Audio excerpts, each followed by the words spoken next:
ये बताया कि ये स्ट्रोक डायबिटिक्स में भी ज़्यादा देखने को मिल रहा है। हाँ, क्योंकि उनको भी वेसल एबनॉर्मलिटीज़, वेसल्स की डैमेज हो जाती हैं, तो हेमरेज की वजह से हो। अब हेमरेज का और एक ये है कि ब्रेन वॉल्यूम बढ़ जाता है, एडिमा हो जाता है और इंजरी ज़्यादा हो जाती है। अब कभी कभी ऐसे भी मतलब जब ऑक्सीजन सप्लाई हमने ब्लॉक हो गई, इसी को एवी मॉलफॉर्मेशन, वो भी एक कॉमन कॉज स्ट्रोक का है।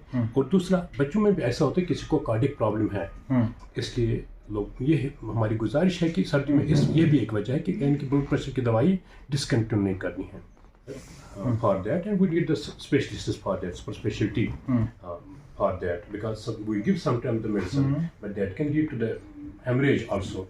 अस्सलाम वालेकुम नाज़रीन, मैं शराफत मंजूर। आपको बता दें कि आज यानी वर्ल्ड स्ट्रोक डे मनाया जा रहा है। आपकी जानकारी के लिए हम बता दें कि स्ट्रोक के काफ़ी किस्म आपने सुने होंगे, लेकिन आज हमारे साथ है इस दिन पे डॉक्टर अब्दुल मजीद वानी। इनका एक हॉस्पिटल भी है, क्वालिटी हेल्थ केयर ब्रमरी हॉस्पिटल इनका चल रहा है, हालांकि उसके एमडी है। आज मैंने सोचा कि आज इनसे भी बात करें कि आखिर वर्ल्ड स्ट्रोक डे आज मनाया जा रहा है। तो डॉक्टर साहब, आपका बहुत बहुत शुक्रिया हमारे साथ जुड़ने के लिए। शुक्रिया डॉक्टर साहब। जी डॉक्टर साहब, आप हमें बता दीजिए कि वर्ल्ड स्ट्रोक डे मनाया जा रहा है, आखिर क्या है ये स्ट्रोक? जब भी हम देख रहे हैं और उसको सुनने में आ रहा है कि काफ़ी किस्में होते हैं स्ट्रोक के, और कौन सा ऐसा किस्म है इसमें कि जो जानलेवा होता है इंसान की, इस पे पूरी रोशनी डालें। हाँ, वर्ल्ड स्ट्रोक डे 28 अक्टूबर हर साल मनाया जाता है। इसमें अवेयरनेस दी जाती है आम लोगों को कि ये होता क्या है, इसके रिस्क फैक्टर्स क्या हैं, कैसे बचा जा सकता है, वो ट्रीटमेंट क्या है। तो स्ट्रोक क्या होता है, अहम बात यह है कि अचानक, सडन जिसको बोलते हैं हम, अचानक अगर दिमाग के किसी हिस्से में ऑल्ट्रेशन आ जाए, चाहे वो सोचने का हो, चाहे वो बात करने का हो, या जिस्म के किसी हिस्से में कमज़ोरी का हो, उसको हम स्ट्रोक बोलते हैं। स्ट्रोक में के बहुत सारे एग्जाम हैं, लेकिन जो ज़्यादा कॉमन है, एक हमें बोलते हैं जो जानलेवा भी है, हेमोरेजिक स्ट्रोक। जी। अब हेमरेजिक स्ट्रोक के दो किस्म है, एक तो सबरेक्नाइड हेमरेज है, दूसरा जो दिमाग के अंदर नाली फट जाती है, उस खून जमा होता है, जी, उसमें खून की नाली फट जाती है। तीसरा किस्म है इसी में, जिसमें खून की नस को ब्लॉक आ जाता है। उसमें बहुत सारे वजूहत, एक दो थ्रोम्बोटिक स्ट्रोक उसको बोलते हैं, या एथेरोथ्रोम्बोटिक, जिसमें खून की नाली तंग हो जाती है, शॉर्ट हो जाती है, और ब्लड कम हो जाता है। तो तीसरा इसमें और एक वेरिएंट है जो ट्रांजिएंट इस्केमिक अटैक है, वो वार्निंग होती है, वो 24 घंटे के अंदर अंदर ठीक हो जाता है। उसमें पेशेंट को महसूस हो जाता है कि बात करने में मुश्किल हो जाता है, मुंह का एक हिस्सा टीला हो जाता है। वो हम सिम्टम्स बाद में डिस्कस करेंगे। तो चौथा है कि जो इसमें हमने बोला कि एम्बोलिक है, एम्बोलिक स्ट्रोक भी उसमें एक है, यानी कि वेसल को ब्लॉक चाहे एम्बोलिक से आ जाए, एथेरोस्क्लेरोसिस से, या जो हेमरेजिक है उसको ये तीसरा है थ्रोम्बोटिक, और चौथा एक किस्म है वो जहाँ तक स्ट्रोक में वो हमें इंक्लूड किया जाता है, उसको बोलते हैं सबड्यूरल हेमाटोमा। अगर कोई बुजुर्ग आदमी या कोई भी गिर जाए, 65 ईयर्स के बाद जो होता है, दिमाग का वॉल्यूम उनको कम हो जाए, उनको भी खून के जो दिमाग का पर्दा है उनकी नालियाँ फट जाती हैं, वो भी बहुत देर में आ जाते हैं, चाहे टांग की या बाजू की वीकनेस, जिस हिस्से में वो खून जमा हो जाए, उसको भी स्ट्रोक में इंक्लूड हो सकता है, क्योंकि वो फॉल्स हो जाता है, उसमें भी खून की नालियाँ ही फट जाती हैं, लेकिन वो क्रॉनिक हो जाता है, उसको क्रॉनिक सबड्यूरल हेमाटोमा बोलते हैं। तो अब बात यह है कि स्ट्रोक जिसको हम बोलते हैं कि किस तरीके से आ जाता है। इसमें पेशेंट जो हेमरेजिक स्ट्रोक है, सिम्टम जो है, इसको sudden headache, severe headache, loss of consciousness, बेहोश हो जाता है, उल्टी आ जाती है, जिस्म बीमार कोमाटोज हो जाता है, हेस्क हो जाता है। तो ये सडन हो जाता है। इसमें हर एक को पता चलता है कि इसको दिमाग की रग फट गई है, ऑल ऑफ अ सडन, और कभी कभी कन्वर्शन लेकर आ जाता है।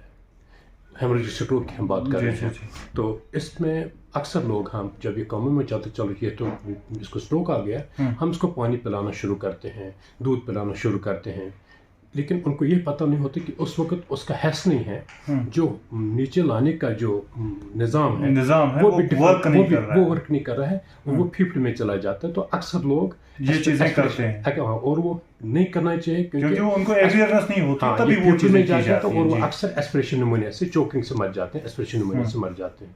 इसलिए ये एक एहतियात है इसमें। एकदम इस ऐसे स्ट्रोक में डॉक्टर को कंसल्ट करना चाहिए, हॉस्पिटल लेना चाहिए, वो एवेलुएट करे। दूसरा है जिसको आहिस्ता आहिस्ता है, कुछ घंटों में, यानी कि यहाँ बात करनी उसकी मुश्किल हो जाए, या बाजू या टांग कमज़ोर हो जाए, या मुंह का एक हिस्सा भी उसके साथ कमज़ोर हो जाए, वो आहिस्ता आहिस्ता कुछ घंटों के दौरान हो जाता है। अगर ऐसा पेशेंट 3 से 4 घंटे के अंदर अंदर अच्छे सेंटर में पहुंचाया जाए, जो रिसेंट है इसका, क्योंकि मैं इसके आपको ट्रीटमेंट भी बताता हूँ, साथ साथ मैनेजमेंट भी बताता हूँ, और पेशेंट्स को, आम लोगों को क्या करना चाहिए। तो उसमें उनको थ्रोम्बोलिसिस भी कर सकते हैं, उसको कोलाट्रिमोल बोलते हैं, या एक मेडिसिन देते हैं, या कोयलिंग कर या वायर से वो थ्रोम्बस निकालते हैं। जैसा सेंटर हो, जैसी फैसिलिटी हो, तो उनकी जो डैमेज वो कम हो सकती है। क्योंकि स्ट्रोक का मतलब भी है इसमें ब्रेन सेल्स डेथ हो जाती है, ऑक्सीजन सप्लाई डिसरप्ट हो जाती है। स्ट्रोक का मतलब यह है कि दिमाग के किसी हिस्से में, चाहे कौन सा हिस्सा इन्वॉल्व हो जाए, ऑक्सीजन सप्लाई डिसरप्ट हो जाती है, चाहे वो थ्रोम्बस की वजह से हो, हेमरेज की वजह से हो। अब हेमरेज का और एक ये है कि ब्रेन वॉल्यूम बढ़ जाता है, एडिमा हो जाता है, और इंजरी ज़्यादा हो जाती है। अब कभी कभी ऐसे भी मतलब जब ऑक्सीजन सप्लाई हमने ब्लॉक हो गई, इसी को रिज्यूम करने के लिए हम ये इंटरवेंशंस करते हैं। हाँ, जब अगर 4 घंटे से ज़्यादा हो, फिर उनको देखा जाता है कि सीटी स्कैन करें कि ये थ्रोम्बोटिक है या हेमरेज है। क्योंकि अगर छोटी सी हेमरेज है, वो भी कंफ्यूज करेगा कभी थ्रोम्बोटिक स्ट्रोक के साथ। या दिमाग के अंदर कोई तकलीफ ऐसा हो, वो भी ऐसी कमजोरी आ जाए सडनली, तो उसमें भी मुश्किल हो सकता है। इसलिए बेहतर है कि इनका सीटी स्कैन पहले किया जाए, ताकि हेमरेज रूल आउट की। अगर हेमरेज जब ने रूल आउट की, तो 4 घंटे से ज़्यादा हो, तो हमारे पास कुछ ब्लड थिनर्स आते हैं, वो हम उनको देते हैं। अगर फिर देखा जाता है, इनको कुछ टेस्ट भी किए जाते हैं, मतलब ECG है, एको है, सीटी स्कैन के बाद कुछ ब्लड टेस्ट किए जाते हैं, ब्लड प्रेशर देखा जाता है। यानी कि पेशेंट को पूरी तरीके से देखा जाता है कि एसेस करने के बाद क्या करने की ज़रूरत है, क्या करने की ज़रूरत नहीं है।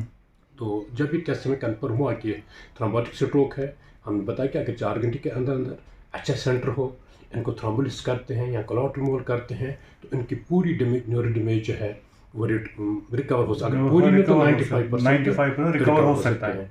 लेकिन अगर हेमरेज हो, अब हेमरेज स्ट्रोक के भी एडवांसमेंट है।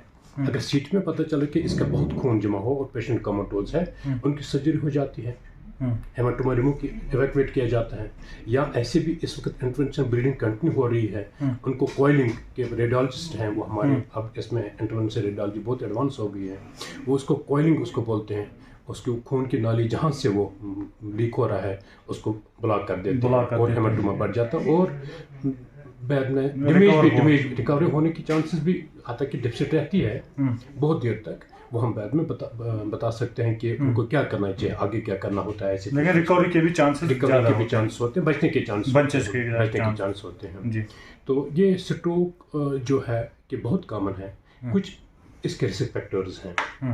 ब्लड प्रेशर, क्योंकि ब्लड प्रेशर अगर लॉन्ग स्टैंडिंग हो, ये साइलेंट किलर है। लॉन्ग स्टैंडिंग ब्लड प्रेशर दिमाग की नसों में एक तब्दीली लाते हैं, उनको एनेरिज्म्स बनाते हैं, उनको चार्कोड एनेरिज्म हम बोलते हैं, जो छोटे छोटे खून की नालियां दिमाग के अहम हिस्सों में होती हैं, और जब ब्लड प्रेशर अनकंट्रोल्ड एकदम वो फट जाते हैं किसी भी एज पर। और वो हो एक चीज़ हो गया ब्लड प्रेशर। इसका कुछ ऐसी फैमिलीज हैं जिनको स्ट्रोक की हिस्ट्री है, फैमिलीज में कुछ ज़्यादा, स्मोकर्स में ज़्यादा, अल्कोहलिक्स में ज़्यादा, क्योंकि उनको ट्राइग्लिसराइड्स ज़्यादा होते हैं, और उनको ब्लड प्रेशर भी एकदम जब ज़्यादा वो करते हैं, ज़्यादा जब एक्सेस होता है। हाँ, और सेक्स के बारे में अगर बताया जाए तो कहते हैं मेनोपॉज के बाद फीमेल्स में ज़्यादा स्ट्रोक देखा जाता है, खासकर थ्रोम्बोटिक स्ट्रोक। इसी तरीके से जो कंट्रासेप्टिव्स पर होते हैं, उनको ज़्यादा ब्लड थिकनिंग की चांस होते हैं औरतों में, वो भी एक वजह है। डायबिटीज़ वो भी रिस्क फैक्टर है। स्मोकिंग तो हमने बता ही दिया। अब दूसरी बात है कि हम विंटर में ये स्ट्रोक ज़्यादा देखते हैं, एक बात इसमें यह था कि क्योंकि ब्लड प्रेशर चलिए की बात हमने डॉक्टर की। साहब रोकना चाहूँगा 1 मिनट के लिए। आप मुझे बताइए कि हम ज़्यादातर जो लास्ट टाइम से देखते आए हैं कि अब जो है नौजवान जो है उसको भी ये स्ट्रोक आने लगा है। अब जो बच्चे हैं उनमें भी देखा गया है, हालांकि मैं एक आर्टिकल पढ़ रहा था उसमें मैंने देखा कि यूएसए में भी ये स्ट्रोक आया था, 5 साल के बच्चे को भी स्ट्रोक आया। हाँ बिल्कुल, उनको कुछ ऐसी वजूहत हैं, उनको एवी मालफॉर्मेशन बोलते हैं। और दूसरी बात जो हमने फीमेल बोलते हैं, फीमेल स्ट्रोक्स फैमिलीज में ज़्यादा, उनको एन्यूरिज्म्स होती हैं, एन्यूरिज्म की असल मेलफॉर्मेशन होती है, वो फट जाती हैं। अच्छा। हाँ, जो फैमिलीज, लेकिन एवी मालफॉर्मेशन वो भी एक कॉमन कॉज स्ट्रोक का है।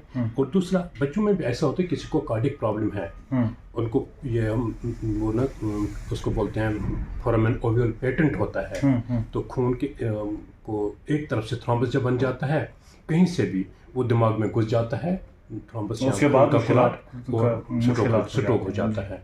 पेटेंट फोरामेन ओवल वो हार्ट में, जिस तरह एट्रियल फिब्रिलेशन, हार्ट की तकलीफ जो बहुत सारी यहाँ क्रॉनिक कार्डियोमायोपैथी, डायलेटेड कार्डियोमायोपैथी, वो भी वजह है। इसमें से जानलेवा आखिर कौन है इसमें से? और आप मुझे बताएं कि 2 सवाल आपसे लेना चाहूँगा। आपने एक तो जी बताएं। आपने इंटरप्ट किया कि मैंने बोला था कि ये जो ब्लड प्रेशर का कंट्रोल सर्दियों में आ रहा था। चलिए अब आप कंटिन्यू कीजिए। सर्दियों में क्यों ये ज़्यादा हो जाता है? सर्दियों में इस वजह से एक तो ब्लड प्रेशर की दवाई जो है वो हम इंटरप्ट करते हैं, तो sudden rise the blood pressure, जो खून की नालियों में पहली तब्दीली हुई होती है, अचानक ब्लड प्रेशर चढ़ने से स्ट्रोक ज़्यादा होते हैं। और सर्दी में ऐसे भी वाजो कंस्ट्रक्शन हो या नमकीन चाय हम ज़्यादा लेते हैं, क्या वजह और एक्टिविटी कम है, वैसे भी सर्दियों में 10 मिलीमीटर मरकरी, 5 से 10 मिलीमीटर मरकरी ब्लड प्रेशर बढ़ ही जाता है। इसलिए लोग, ये हमारी गुजारिश है कि सर्दी में ये भी एक वजह है कि इनकी ब्लड प्रेशर की दवाई डिसकंटिन्यू नहीं करनी है। और दूसरी बात हमने ये बताई कि ये स्ट्रोक डायबिटिक्स में भी ज़्यादा देखने को मिल रहा है। हाँ, क्योंकि उनको भी वेसल एबनॉर्मलिटीज़, वेसल्स की डैमेज हो जाती हैं, तो स्ट्रोक उनको भी देखते हैं, जिस तरह heart attack. How a person can control himself for this things?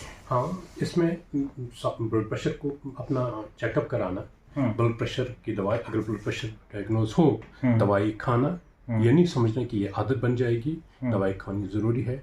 अपना वेट, एक्सरसाइज, नमक कम करना, और जो अल्कोहल हो वो अल्कोहल कम करे, बंद करे। स्मोकर अगर हो वो स्मोकिंग बंद कर ले। और अगर किसी को फैमिली हिस्ट्री है, उनको पहली स्क्रीनिंग होनी चाहिए। इस वक्त होती है, MRI है, CMR है, जिससे देखे जाते हैं कि कहीं पर वेसल में एबनॉर्मलिटी तो नहीं है। तो हम जो मतलब यही प्रिकॉशंस लेते हैं, वेट रिडक्शन और regular exercise at least 2.5 hours per week. Do you think management is working on this? Yeah, the government is taking a lot of care. Now we have the stroke units in collaboration with this tertiary care hospitals. Neurologists are involved in it. The Directorate of Health is doing a lot of work in it. Even at the district level, we did have last time in SDH Kopara, this is a far-flung area, one stroke case who came in time was thrombolized successfully and they referred to the tertiary care, because we should have a setup and neurosurgery beside. It means we need an infrastructure for this. We need the infrastructure for that, and we need the specialists for that, for specialty for that, because we give sometimes the medicine, but that can lead to the hemorrhage also. So we should have the setup where we can intervene. I'm understanding that the administration is working on it as well as JK administration working on it. Yeah. So on this overall this stroke जानलेवा है, disability करता है, तो long term जो है हमने बोलना है कि जब इनको एक तरफ कमजोरी हो जाती है, it takes 5 to 6 months for them, for many people to be able to walk, और कभी बहुत सारा टाइम वो वीक ही रहते हैं, तो उनकी डिसेबिलिटीज के लिए फिजियोथेरेपी ज़रूरी है, चाहे वो घर पे करें या नर्सिंग होम्स में करें या फिजियोथेरेपी में जाएं। Physiotherapy. Doctor, we are celebrating this day as World Stroke Day. Reason behind this?